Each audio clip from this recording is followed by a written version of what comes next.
Na province ya Congo central, population ya Kasangulu ba vivaka na ba difficulté et belé bo découvrir yango élément oyo.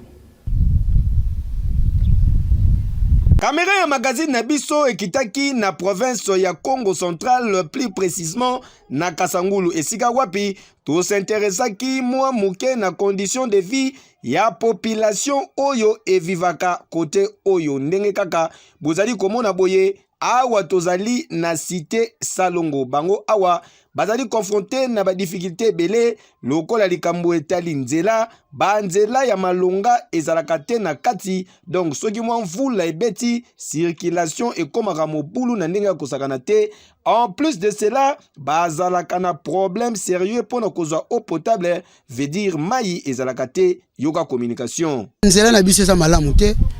toyebi bekola makasi eza awa islamu shetu ba ISD eza awa morgue pe zali awa mais tant musumbula soki beti biso moto ka mal à l'aise même ko ya moto e ya ka lisusu te. Est-ce que l'état solution ni nozi pona nzela oyo entre na Kasangu na kati ya salon bon ngana toto senga l'état atia so makadam e koma tina système e koma peti na ista po ezala bien ezala kitoko po l'état ozwa valeur tozwaka facilement te vraiment na pasi pona ko ya air moko mona 3 jours tozaka na maïté. En tout cas l'état azalaka molende atinda biso mai abongisela biso penzela ba to yaki bana 4 to ka maïté to vandeka to zela kaka esenga fo babongisela biso ba mai babongisela biso mai suika a likolo kuna ba pompe zate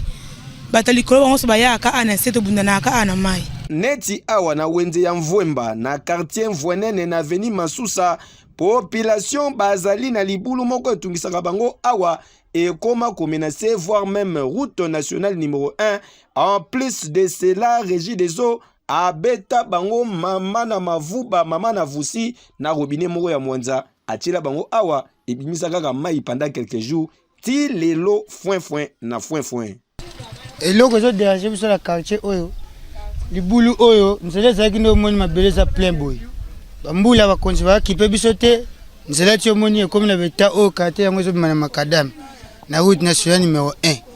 Donc quartier nous appelle passe à mai batia so robina mai moko awa mais voilà batiango et ça ce qui va 2 ans mais bimaka so qui 3 fois mais robina ça 7 fois que les gars awa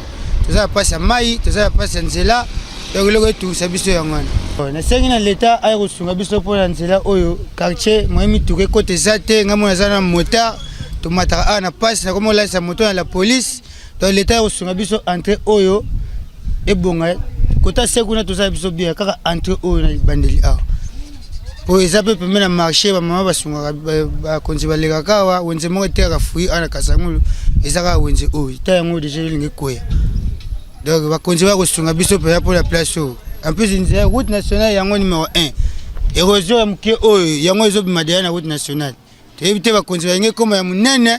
poto mona bango bende nini ba kosunga biso avant po loko zo tungisa biso papa nzela kaka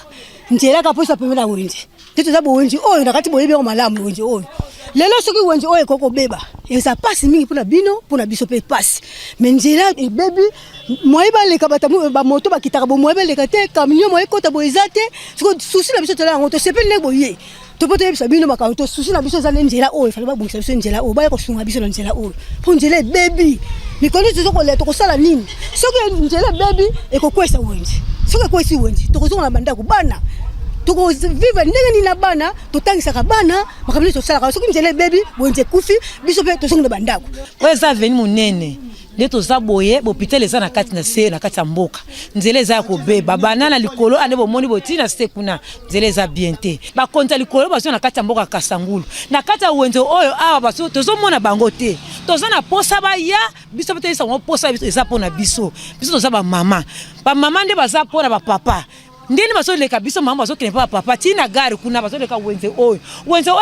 eza kombo ya eza koma mutu te mais ande wenze pona mutu nyoso tu mukonzi nyoso za na posa kati loko oyo la gari eza na shell awa e komona na pesa pona na Masusa awa ba conducteur ya ba taxi moto awa na Masusa batalisa kipe boye nga ba yo bongisa nzela ya makusa so Masusa pardon tala nzela ne komi moto mo elekeza te donc asoto comme soto kitibo po to mata ko kitali suso na moto boye batindi kaka yo meto ana ba député ba konzi baliaka bambongo toni biso bana moto tosunga peuple po bango mpe basunga biso etake bakonzi ya mboka tokokiba. Tangu tokomaki na pont Manoka na carrière mawa eta ya pont ezali lisusu malonga te moyen mituka ata moto eleka lisusu awa ezali te. Population bakoma kokatisa na ngambu na makolo na bacharge nyonso awa esali pasi yoka communication. Papa, to sepeli ko parce que pont o bande buka na ti lelo o souffrance eleki mingi.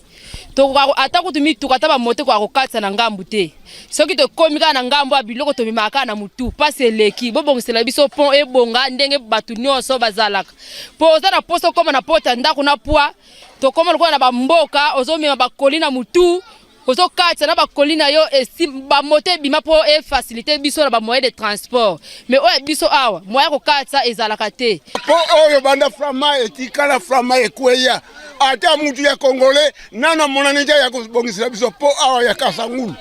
bongo bangomba mikunzi bakosa suni bangomba zokolia na bango bien population kaka ezoko souffrir bozo ko filmer ka mikolo nyonso to komona mukonzi o to ye ko bongisa pont okoya bo to pensa onga kutu naza na parti ya président bakoya soki batindi ba timo ya lelo bato basosoka babuka na bokosi bato ebele to lembi bino pont oyo ekenati na nzela péage donc poka ndo yebo kita na pont oyo ya munene otala esala fante ya munene pont wana elinge kwe alors soki babongisi pont oyo ekezala nzela meme wana kuna bazosala mituka minene bandoleka ekola lete eza koto bekole eza koto soki 6 bana bakatisa boye na tsera mbula bana baya bakende klasi ezate gouverneur aya awa azonga batu nyonso bazoya peuple bele eza koto toza na posa ya pont papa Félix Tshisekedi atala biso na Congo central na Kasangulu abongisila biso pont oyo Papa gouverneur ya province ya Congo central, ba notable ne Congo, Beli national pe provincial ya province ya Congo central, message ya population ya Kasangulu ezali clair, ba lembi ba promesse na bino, yango ba se décider, ba funda bino epa ya papa, veut dire ba funda bino epa ya mokonzi ya mboka, son excellence Félix Antoine Tshisekedi Tshilombo, po message na bango ekoma, po awa bango, boselaka bango, eloko moko te mapapa na mapapa ete ya bino. Hey, Kejo!